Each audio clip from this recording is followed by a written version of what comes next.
Hello everyone. इसका first part में देख चुके हैं आप सेल के बारे में। सेल के टोटल टाइप्स पढ़ चुके हैं, उसके बाद से सेल का प्लास्टिड पढ़ चुके हैं, उसके बाद से डिफरेंस कर लेते हैं यहाँ से plant cell and animal cell में। तो सबसे पहले यहाँ से देखेंगे प्लांट सेल के बारे में। प्लांट सेल जो होता है तो यह इसके जो शेप होता है यह चौकोर होता है, ठीक है ना। किस प्रकार होगा तो यह आपका चौकोर होगा, ठीक। उसके बाद से बात करते हैं अगर एनिमल सेल की, तो एनिमल सेल की आपके सामने स्ट्रक्चर एक बनाए हैं जिसमें यह गोलाकार होता है। इसकी शेप कैसे होगा, गोलाकार होगा, ठीक है। अब देखते हैं कि इसमें प्लांट सेल जो होता है यह लार्ज होता है। वहीं यह देखा जाए तो यह स्मॉल होता है यानी गोल होता है, ठीक है ना। इसका वैक्यूल्स बड़ा होता है, इसका वैक्यूल्स जो है इसका छोटा होता है। इसमें अगर देखा जाए प्लांट सेल में, तो प्लांट सेल में सेल वाल पाया जाता है, ठीक। प्लांट सेल में सेल वाल पाया जाता है, प्लास्टिड पाया जाता है और इसमें क्लोरोप्लास्ट पाया जाता है। क्या पाया जाता है, क्लोरोप्लास्ट, ठीक ना। क्लोरोप्लास्ट इसमें पाया जाता है। इसमें सिलिया पाया जाता है, इसमें पाया जाता है। नेक्स्ट फ्लैंजिला पाया जाता है और इसमें पाया जाता है लाइसोसोम पाया जाता है, ठीक है ना। इसमें लाइसोसोम पाया जाता है। तो ऐसे याद करेंगे, इसको याद करने की ऐसे याद कर लेंगे, सिलिया, फ्लैंजिला, लाइसोसोम। यानी सिलिया हो जाएगा CFL, इसमें पाया जाता है CPC यानी सेल वाल, प्लास्टिड, उसके बाद से क्लोरोप्लास्ट, ठीक है ना। इसमें क्लोरोप्लास्ट पाया जाता है। अब इसमें बात करें तो इसमें कोशिका भित्ति पाया जाता है। क्या पाया जाएगा, इसमें कोशिका भित्ति पाया जाएगा। इसमें कोशिका भित्ति इसमें पाया जाता है, किसमें, तो प्लांट सेल में, ओके। उसके बाद बात करें कि दोनों में कॉमन क्या है, तो दोनों में कॉमन माइटोकॉन्ड्रिया होता है, ठीक है ना। माइटोकॉन्ड्रिया दोनों में कॉमन होता है, ठीक। उसके बाद से दोनों में राइबोसोम पाया जाता है, राइबोसोम दोनों में पाया जाता है।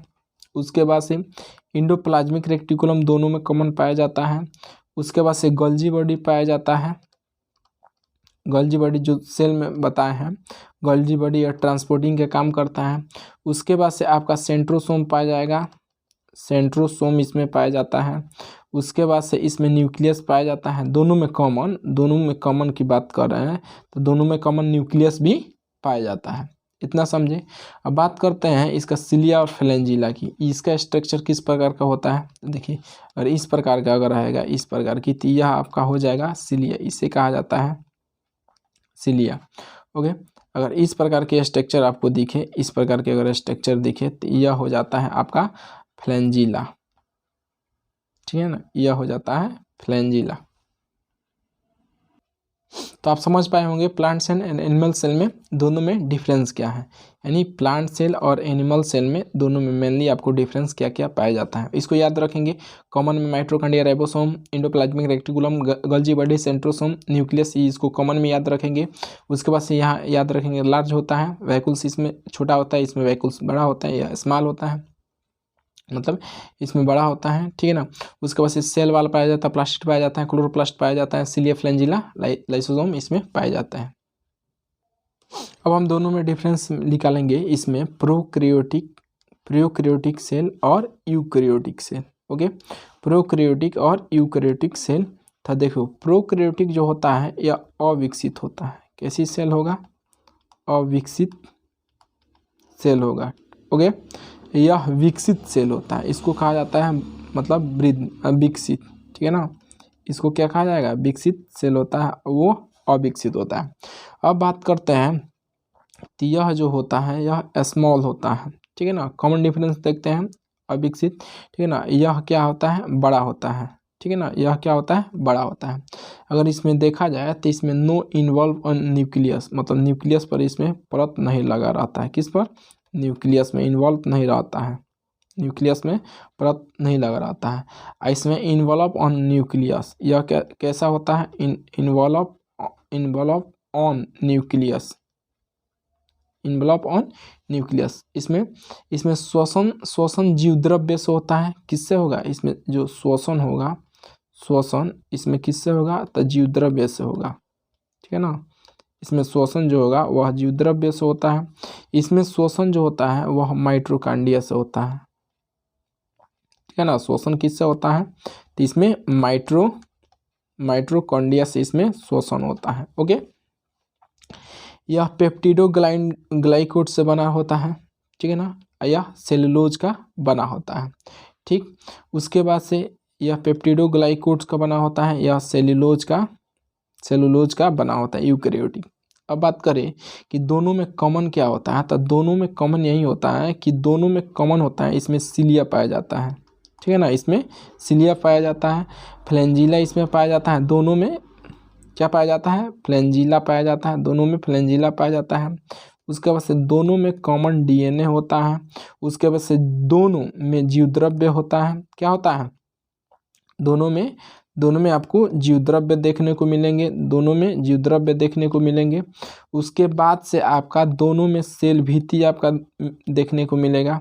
ओके, उसके बाद से लास्ट अगर बात करें तो दोनों में राइबोसोम देखने को मिलेंगे। राइबोसोम इसमें होगा यूकेरियोटिक में 80S मतलब 80S हो जाएगा, इसमें 70S हो जाएगा।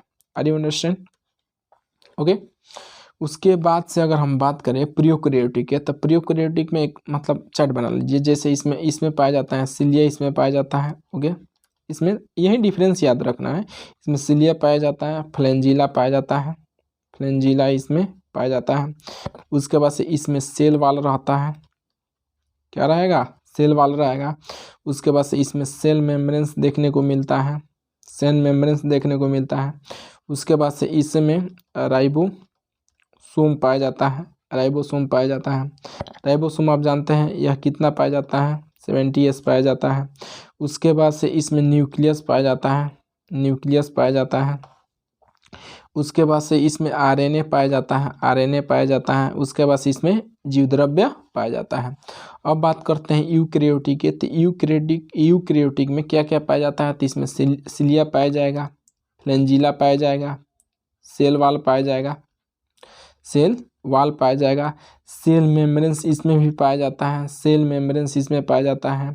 इसमें माइटोकॉन्ड्रिया पाया जाता है, माइटोकॉन्ड्रिया पाया जाता है। नहीं बताया है कि इसमें श्वसन जो होता है माइटोकॉन्ड्रिया से होता है, यहाँ जो श्वसन जो होता है वह जीवद्रव्य से होता है।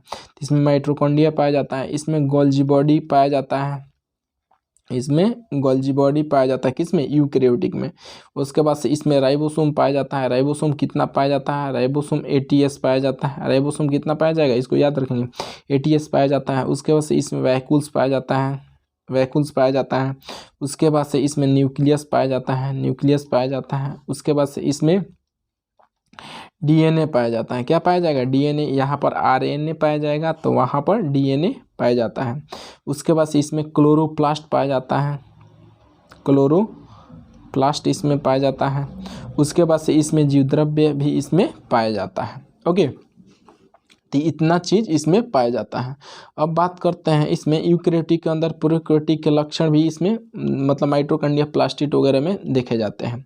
अब बात करते हैं कि यह यूकेरियोटिक जो होता है, यूकेरियोटिक आपको मालूम होगा कि यह 2 टाइप्स होता है। कौन कौन? एक प्लांट होता है, एक एनिमल होता है। यूकेरियोटिक 2 टाइप्स का होता है।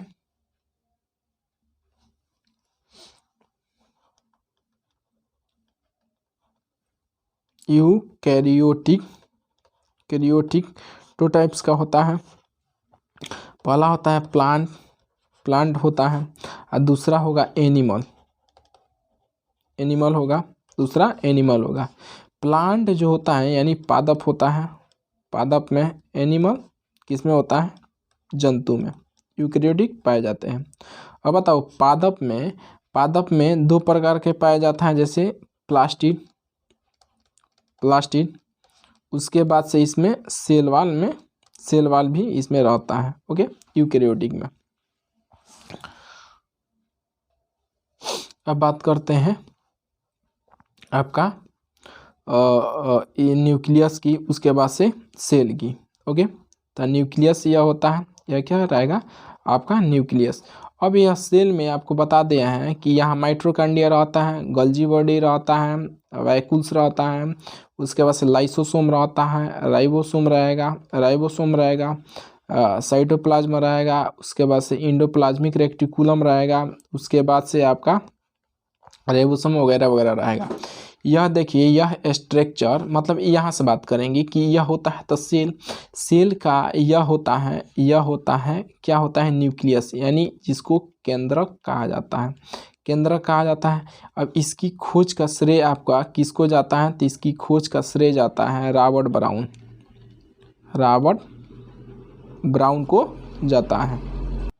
इसकी खोज की श्रेय किसको जाएगा, तो आपका रॉबर्ट ब्राउन को जाएगा।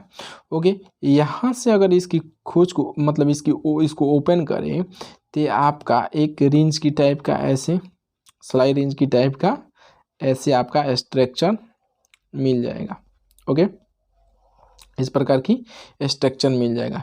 तो इसको मतलब इसमें तैरता रहता है। ओके, तो इसको कहा जाता है क्रोमोसोम, क्रोमोसोम इसी को कहा जाता है। क्रोमोसोम का ये या इसको गुणसूत्र के नाम से भी जाना जाता है, गुणसूत्र के नाम से भी जाना जाता है। इसकी खोज की बात करें तो इसकी खोज किए थे वाल्डेयर ने। इसकी खोज किसने किया था, वाल्डेयर ने इसकी खोज किया था। ओके, वाल्डेयर इसकी खोज किया था। उसके बाद से इसी स्ट्रक्चर को मान लो कि यह स्ट्रक्चर बन गया। अब इसी स्ट्रक्चर को अगर हम ऐसे करें कि इसको यहाँ से पूरा इसको ओपन कर दिया जाए, इसको क्या कर दिया जाए, एक इसको पकड़कर इसको क्या कर दिया जाए, ओपन कर दिया जाए। यानी इसको क्या किया गया, इसको फाइनली इसको ओपन कर दिया गया, ओपन किया गया। तो यह इस प्रकार की यह स्ट्रक्चर का यह निर्माण क्या कर लेगा। ठीक है, इस प्रकार के स्ट्रक्चर क्लियर नहीं हो रहा है।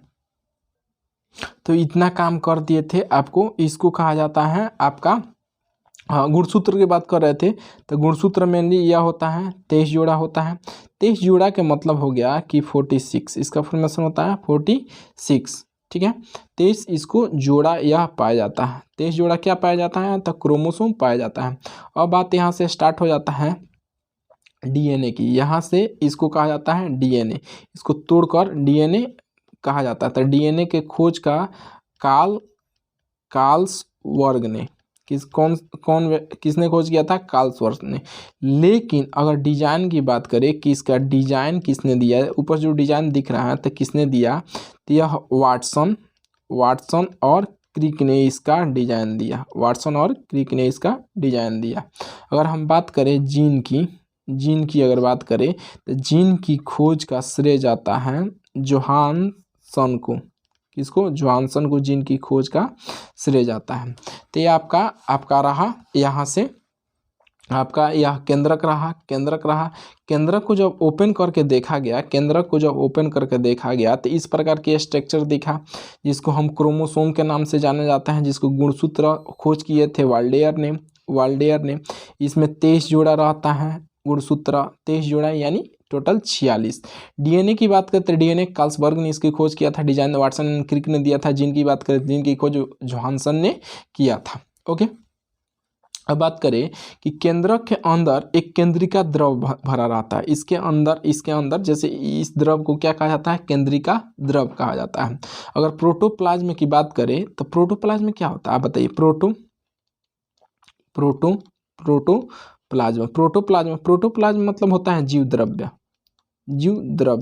ठीक है ना। अब बहुत आप पढ़ते आ चुके हैं कि प्रोटोप्लाज्म इसमें क्या क्या रहता है, तो न्यूक्लियोप्लाज्म रहता है और साइटोप्लाज्म रहता है। यानी केंद्रिका द्रव्य या कोशिका द्रव्य न्यूक्लियोप्लाज्म। ठीक है ना, न्यूक्लियोप्लाज्म प्लस साइटोप्लाज्म। ठीक है ना, साइटोप्लाज्म। न्यूक्लियोप्लाज्म हो गया आपका केंद्रिका द्रव्य, साइटोप्लाज्म आपका हो गया कोशिका द्रव्य। दोनों मिलाकर क्या हो जाता है, प्रोटोप्लाज्मा यानी जीवद्रव्य होता है। तो यह कहाँ पाया जाता है, यह इसके बीचों बीच में यह सब पाए जाते हैं। और उसके बीच में यह जैसे राइबोसोम, साइटोप्लाज्मा, लाइसोसोम, वाइकुल्स वगैरह, गोल्जी बॉडी, माइटोकॉन्ड्रिया, यह सब यहाँ पर मूविंग करने का काम करते हैं। तो केंद्र के बारे में अच्छी तरह हम लोग समझ लिए। अब आरएनए से आगे बात आ जाता है इसके न्यूक्लिक एसिड का, ठीक है ना। तो आगे समझेंगे कि nucleic acid, okay, nucleic acid के बारे में। न्यूक्लिक एसिड आपका 2 टाइप्स का होता है। कौन कौन, तो सबसे पहला होता है आरएनए, एक होता है डीएनए, आरएनए और डीएनए।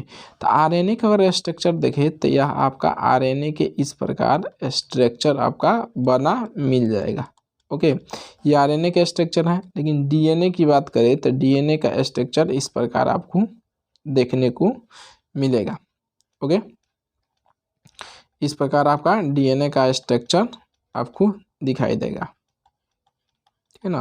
तो आरएनए और डीएनए में, और इसका वाटसन एंड क्रिक ने, कार्लसवर्ग ने किया था। डीएनए का मॉडल दिया था वाल्डियर ने, सर्वप्रथम कार्लसवर्ग ने किया था, आप जानते हैं। जीन संश्लेषण का प्रयोगशाला हरगोबिन खुराना ने किया था, वगैरह वगैरह। डीएनए की बात करें तो डीएनए के जैसे पॉलीन्यूक्लिक एसिड यह होता है, इसमें कई प्रकार के टाइप्स विभाजित होता है, ठीक है। तो हमें उम्मीद है कि यहाँ तक ले आप अच्छे से समझ गए होंगे इसका फर्स्ट पार्ट। इसके पहले वीडियो में सेल के बारे में खूब अच्छे से बता दिए हैं, यह इसका सेकेंड पार्ट था, ओके। तो मिलते हैं अगले वीडियो में। Thank you so much.